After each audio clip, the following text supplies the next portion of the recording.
வட தமிழ்நாடு தெற்கு ஆந்திர கரையோரம் குறைந்த காற்றழுத்த தாழ்வு பகுதி நிலவுவதாக இந்திய வானிலை ஆய்வு மையம் தகவல். இன்று முதல் வரும் 16ஆம் தேதி வரை தமிழ்நாட்டில் கனமழைக்கு வாய்ப்புள்ளதாகவும் கணிப்பு.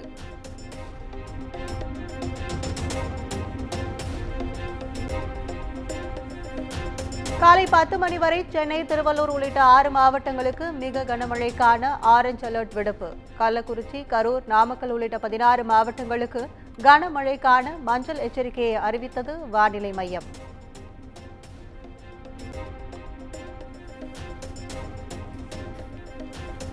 சென்னையில் இன்றும் கனமழை தொடரும் என தனியார் வானிலை ஆர்வலர் பிரதீப் ஜான் தகவல். டெல்டா மாவட்டங்களில் இன்றும் நாளையும் கனமழை பெய்யும் எனவும் கணிப்பு.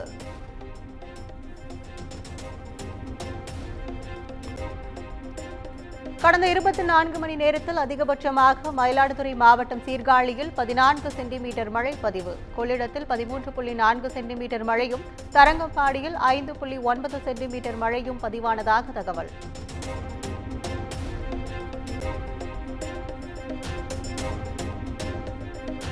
ஜார்க்கண்ட் சட்டப்பேரவைத் தேர்தலுக்கான முதல்கட்ட வாக்குப்பதிவு தொடக்கம். நீண்ட வரிசையில் காத்திருந்து மக்கள் வாக்களிக்கும் நிலையில் மாநில ஆளுநர் சந்தோஷ்குமார் ராஞ்சியில் தனது வாக்கினை செலுத்தினார்.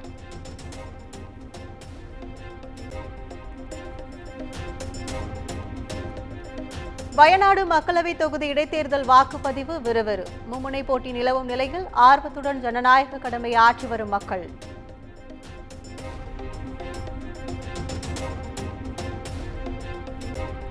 அனைத்து சாதியினரும் அர்ச்சகராக அத்தனை தடைகளையும் உடைப்போம், சமத்துவத்தை நிலைநாட்டுவோம். அறநிலையத்துறை சார்பில் அர்ச்சகர் உள்ளிட்ட பயிற்சி முடித்த மாணவர்கள் சான்றிதழ்கள் பெற்றதை சுட்டிக்காட்டி முதலமைச்சர் மு.க. ஸ்டாலின் எக்ஸ் தளத்தில் பதிவு.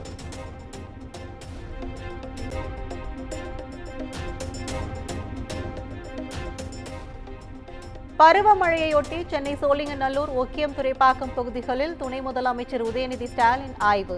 நீர்வழி பாதைகளை அகலப்படுத்தும் பணிகள் 4 நாட்களில் நிறைவடையும் எனவும் உறுதி.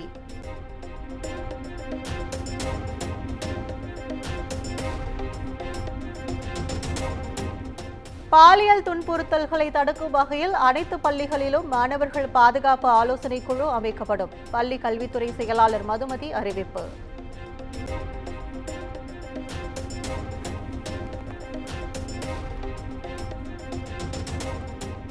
டாஸ்மாக் கடைகளில் நாளை முதல் டிஜிட்டல் முறையில் மது விற்பனை தொடக்கம். முதல் கட்டமாக வடசென்னை, கோவை வடக்கு பகுதிகளில் உள்ள டாஸ்மாக் கடைகளில் அமல்படுத்தப்படுகிறது.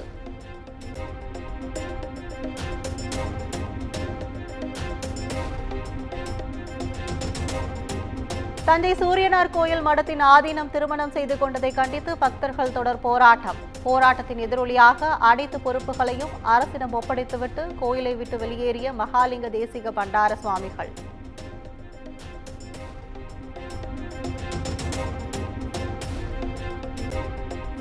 நீலகிரி மாவட்டம் கோத்தகிரி அரசு மருத்துவமனையில் மின்சாரம் இல்லாததால் செல்போன் டார்ச் ஒளியில் 1.5 வயது குழந்தைக்கு சிகிச்சை அளித்த வீடியோ காட்சிகள் வெளியாகி அதிர்ச்சி.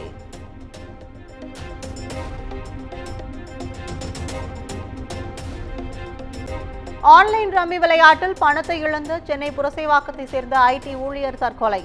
60 லட்சம் வரை பணத்தை இழந்ததாக கீழ்ப்பாக்கம் போலீசார் வழக்கு பதிவு செய்து விசாரணை.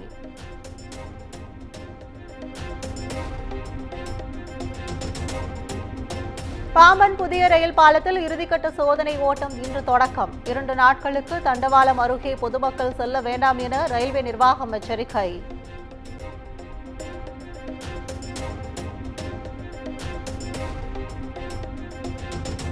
தெலுங்கானா மாநிலம் பெத்தப்பள்ளி ராகவாபூர் அருகே சரக்கு ரயில் தடம் புரண்ட விபத்து. 11 பெட்டிகள் தடம் புரண்ட நிலையில் டெல்லி, சென்னை மார்க்கத்தில் ரயில்களின் இயக்கம் தடை.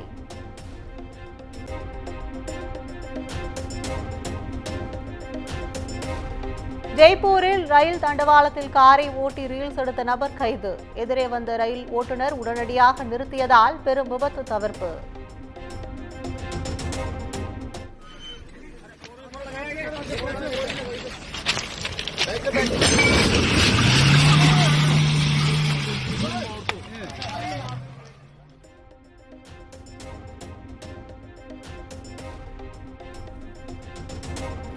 டெல்லி ஹரியானாவில் மிகவும் மோசமடையும் காற்றின் தரக்குறியீடு. யமுனா ஆற்றில் மிதக்கும் நச்சு நுரைகளால் நீர்வாழ் உயிரினங்கள் அழியும் அபாயம்.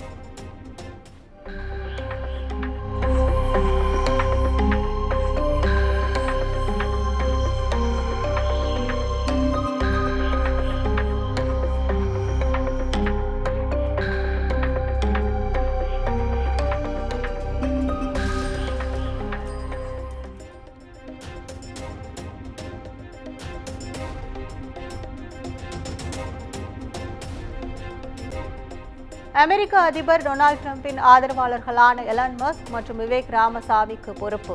செயல்திறன் துறையில் பொறுப்பு வழங்கப்பட்டுள்ள நிலையில் நியமன உட்கட்டமைப்பில் முக்கிய சீர்திருத்தங்களை கொண்டு வருவார்கள் என டிரம்ப் நம்பிக்கை.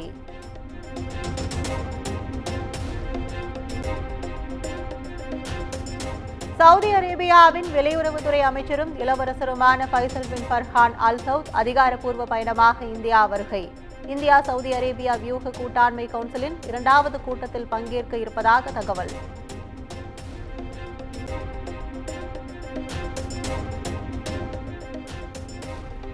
சீனாவில் காரை ஏற்றி 35 பேரை கொன்ற முதியவர். மனைவியுடன் ஏற்பட்ட சொத்து தகராறில் வெறிச்செயல்.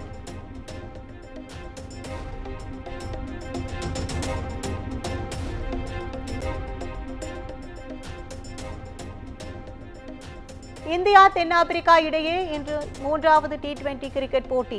2 அணிகளும் தலா ஒரு வெற்றி பெற்று சமனில் உள்ள நிலையில் முந்தைய போட்டியில் கண்ட தோல்விக்கு பதிலடி கொடுக்குமா இந்தியா?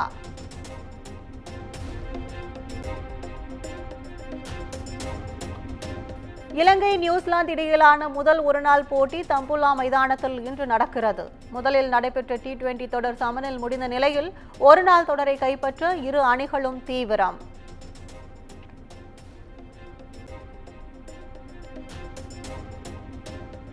கார்த்தி நடிப்பில் உருவாகியுள்ள வா வாத்தியார் திரைப்படம். படத்தின் டீசர் இன்று மாலை 5 மணிக்கு வெளியாகும் என படக்குழு அறிவிப்பு.